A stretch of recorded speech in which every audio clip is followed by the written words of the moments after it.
Hello again, I'm back with another video, and today I'm going to be bringing something new to the channel. So I'm going to be talking more about finances and how to actually manage your money. So actually saving, budgeting, investing it, and seeing how you can naturally just grow your money without having any extra plans or anything in place. Just growing it from what you've got to where you want it to be. This is only going to be a short video, but I don't want it to be too long. But I want you to see how you can save, budget, and invest your money and just grow it naturally. Obviously, over time in this area of my YouTube channel, saving, budgeting, actually managing your money and finances, I'm going to go in more depth into these areas, but this is just a basic version of everything I'm going to talk about in future. So let's just get straight into it. So here we are, how to manage and grow your money. I'm going to talk you through 3 stages of doing that, and let's get straight into it. So saving, budgeting, and investing. These are 3 areas that you can use to actually grow money and manage and hold your money. Saving is something that can easily be done just simply. Budgeting is more managing, holding your money, figuring out where you want to put it, why you want to put it in certain places, and what you want to do with it. And investing is putting it somewhere, leaving it, and letting it grow for a long period of time. And these are 3 things that I want you guys to learn a lot about, and that I'm going to teach you about in the long run through multiple videos. And eventually, if you need any help with it, let me know, and there's things that I can do to help you out. So saving, this is the first thing we're going to talk about. Saving, literally just from your money, putting some somewhere to let it grow over time, so you have that backup bit of money with you. So to grow your money through savings, you need to, first things first, have an income. This is going to be for all of them, but the main thing when it comes to saving is have an income. Have some sort of money that is going to come in monthly, weekly, whatever, that you can then put aside, split, and save some of it. You need that initial amount of money to actually come into you that you can do something with. If you have no money, you can't exactly save anything. Therefore, the first step is to have an income. Next, what you want to do is figure out how much you bring in and how much you pay in bills.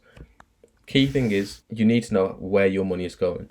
So you need to know how much you're going to bring in, how much is actually coming into your bank account, and then you have to figure out how many bills, how much you pay in bills. Like I said here as well, personal purchases don't yet matter. So start off when it comes to savings, what's coming in and what's going out. You don't have to think about what you're spending on fast food or takeaway or anything like that. Just what's coming in and what's going out.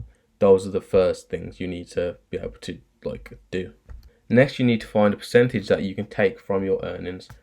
Me personally, I always say take at least 5 to 20% depending on how much you actually have coming in. This is more of a safe area to save around. You don't want to save too much or too little. So 5 to 20% is good for anyone if you just want to start off getting some money away. If you're let's say 16 and you don't get that much, you get like £600 a month, something like that, and you don't have that much coming in, you can still save up to 10 to 20% in that. Over time, your habits in this area will get better and better, and you'll start to think more of how you can save more from small amounts. Then when your money grows over time, you'll be able to save a lot better. So with this, an example I like to use is that if you were going to earn after tax £1,200, so from that, if you are going to save 20%, I think 20% of 1,200 is perfect amount. You have 10%, which is £120, put that away, that's saved. Then you add another 10%, 240. Now, if I just click off this and go to my calculator, I already opened it. Now you save £240 from your £1,200 a month. This is a good amount, I think. £240, that's going to leave you with some good amount of money. Instead of spending it on random things, put it into savings. And this is what I can do for you. So £240 a month. Let's say you're 20 and you just want to do some saving, you get this much a month. It's 240 times 12. In a year, you now have saved £2,880 from just putting some money away. At the end of the year, you have that. If you want to spend it, you can. But realistically, you're not going to. Now, if you're going to have that saved over a time period, let's say 10 years, you now have £28,000 From you just saving £240 a month, you can end up after 10 years with £2,800. To me, that is a lot of money to have. Yes, some people may say that's not anything, but 228 grand, you can do a lot with that. That's a deposit. If we divide that by 2, make it 5 years, it's 14 grand you've saved up. That's a deposit on a house. So £240 can take you a long way. And I think saving that much, 20% from a £1,200 after tax amount, is a great amount to save. The key thing about this, about saving money, is not keeping it in the same account. What you want to do is you want to take that percentage, so let's say the 20%, and you want to put it in a separate savings account. That way you can actually separate it from your money. You won't just accidentally spend it or just choose to spend it because it's there. It's somewhere else that isn't being touched. You move it in there. You can get accounts where you can put it in and you're not allowed to take it out. You can have some where you can take it out. That's why you can have a savings account also as an emergency account. So if you save this and then something comes up, you can just take it out and pay it off. That's another good thing about savings. So overall, have an income, figure out how much you bring in and how much you have to pay, find a percentage and add that percentage to your separate account. Now budgeting. To be able to create a budget, you must decide what you are budgeting that money for. When budgeting, you're basically creating a plan of what you want to do with your money. Therefore, the first thing you want to do is decide why you're going to budget your money. You're not just going to think, oh, you know what, let me just budget my money for no reason. You want to budget for a reason, whether that's saving it. You want to budget it so you can save it to have a certain amount over time. You want to budget it to have enough for a house. You want to deposit on a car, a house, anything. You want to buy a phone or something.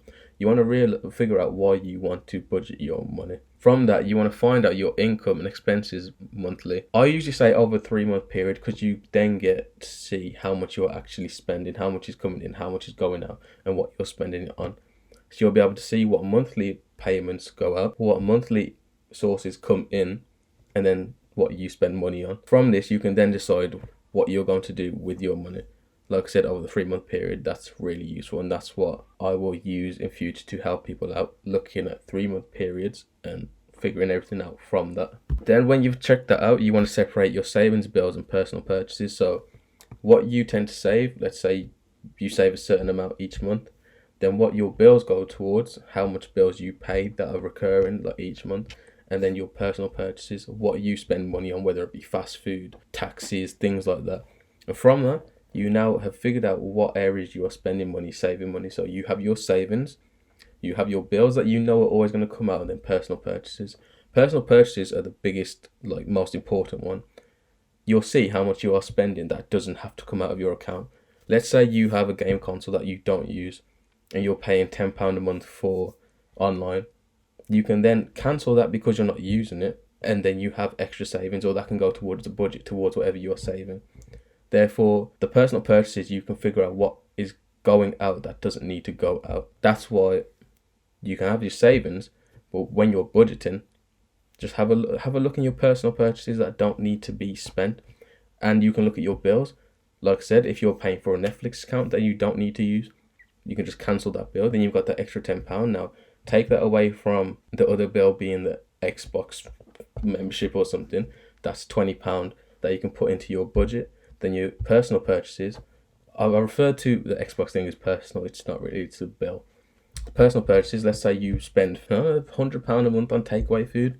You can then cut that down, realise you don't need to spend that much on takeaway. Then you have an extra £50. That's already £70 a month that you can put towards a budget. And that is how you budget it. You figure out what's coming in, what's going out, what you're spending money on for no reason, and then separate that money, take it out, and put it into the budget for whatever you want to spend that money on.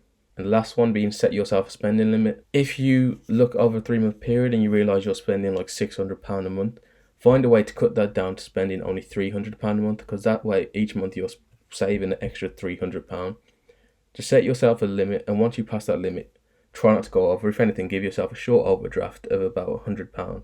Then you still have the extra £200, but try and cut down what you don't need to spend money on. And this is I'll talk about this a bit more later, but always prioritize savings and the budget savings first, then your bills, and then your personal purchases. Finally, investing.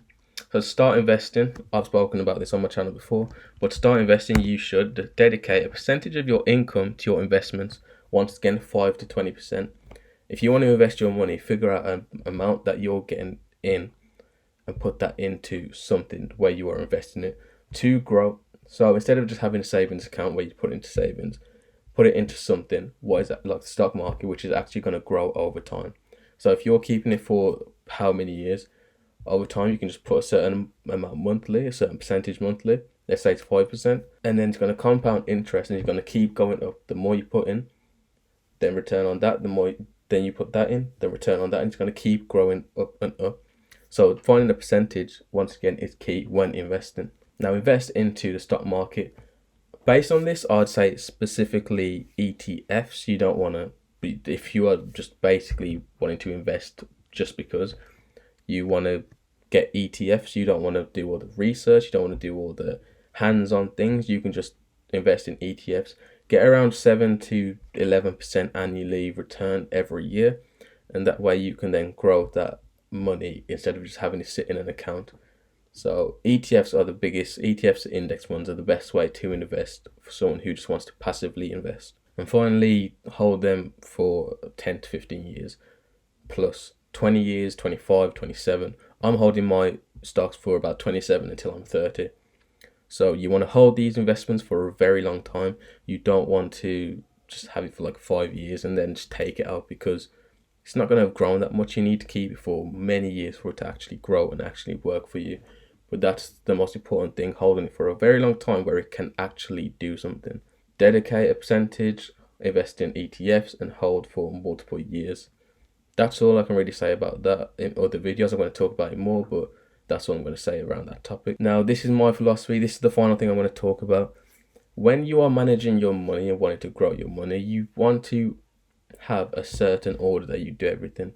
You can pay bills first, but then you essentially just have personal purchases after that. Once everything's come out, you'll be like, I'll save a bit, but it's not really organized. It's just, oh, I might put this in. It's just all over the place.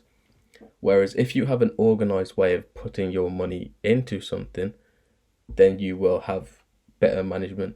So my thing is, start of every time I get paid, every time some sort of income comes in, I'll save the percentage first. So if it's 20%, I'll put that into my savings, investments, whatever it is first. That's done. Next, you have the bills that come out, and once all the bills come out and you figured out how much is coming out for the month, you then have the leftover for your personal purchases. From that, you can then set yourself a limit or just spend whatever you want. And that's just for you. That's just for you to do whatever you want with it. But first off, always save your money and then figure out what bills are coming out. That's my philosophy on what you should do and how you should manage your money, and how I manage my money. Before I spend anything, I'll always save, look at my bills, and then spend. But that's all I've got to talk about today. I just wanted to do a little video on that, and I hope you liked it. If you have any questions, put it in the comments. If you like the video, and if you can subscribe, I want to get 2,000 subscribers. So if I can do that in 2021, then that's great. But if not, I'm still gonna make videos. But yeah, thanks for watching, and yeah.